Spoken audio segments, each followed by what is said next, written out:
Three Cape Breton boys packed for adventure snuck across the border into America,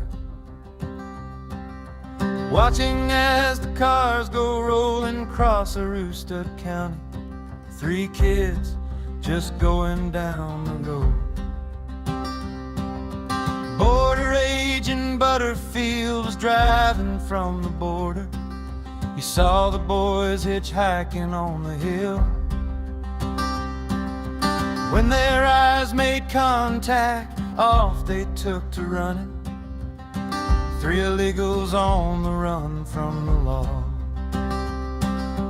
Butterfield, he turned around to get an unmarked car, reported across the radio what he had so far.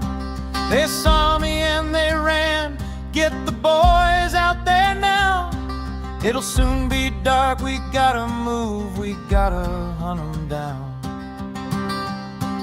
Swore an oath to protect the border, and that's just what he'd do. Try to sneak into America, they'll be coming after you. Two border agents tracked them down to Drake's Dairy Bar. Asked the girl behind the counter if she saw them. Said a local boy named Royden Hunt, he gave them a lift. They were here and gone with Royden, you just missed them. Swore an oath to protect the border, and that's just what they do. They would follow every lead and find out where it's leading to. So off to find a Royden Hunt, where did he drop off the boys? The Smyrna crossing tracks is where he left them. And as they walked away through the woods between the rails, Royden must have prayed to Jesus to protect them. 'Cause if they thought they could outsmart the local law and order, men with guns and uniforms sworn to protect the border, they had him cornered. Traced the path to the Smyrna crossing tracks. They'd have it solved by daylight of tomorrow. So that night on the railroad tracks, the border agents follow quietly so's not to make a noise.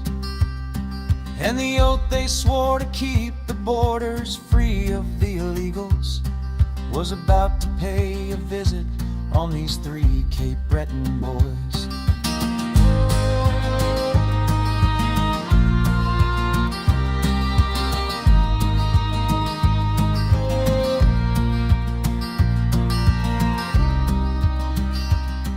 The Aroostook County train came rumbling through the deep ledge cut, like it did every day, every morning.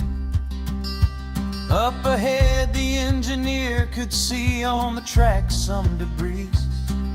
The fireman agreed but wasn't sure, then suddenly he yelled, "Sleeping bags, it's sleeping bags."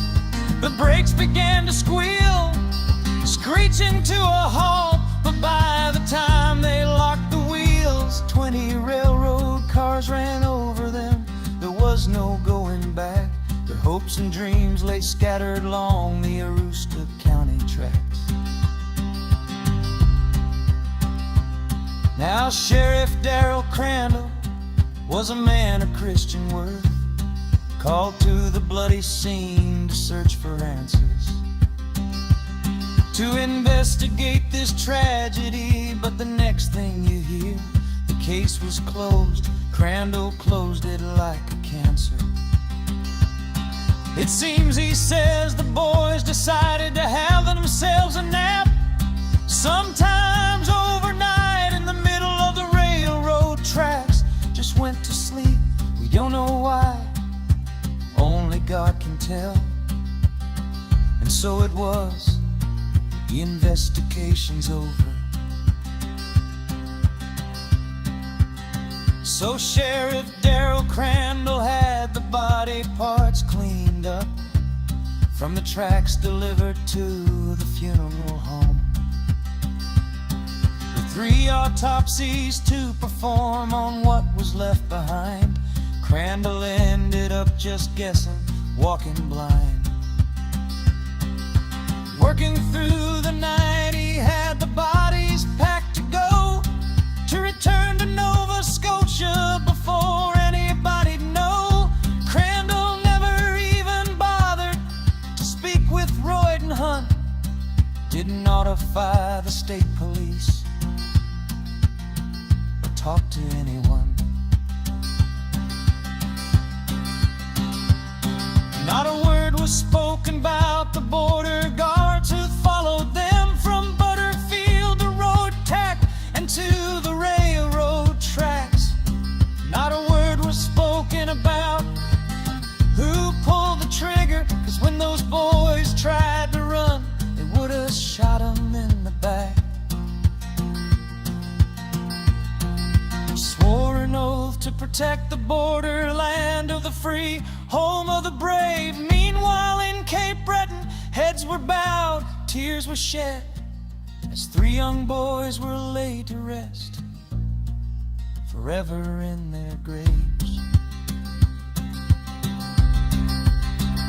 So Aroostook County folks, they have memories to recall, the gossip and the rumors and the whispers in the hall.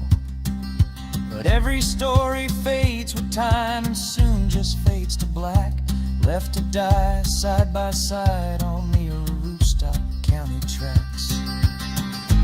We won't ever know killed them, 'cause they won't tell us. They destroyed the evidence so long ago. Sheriff Crandall's dead and gone, and there's no one left to tell how many of those border guards are burning down in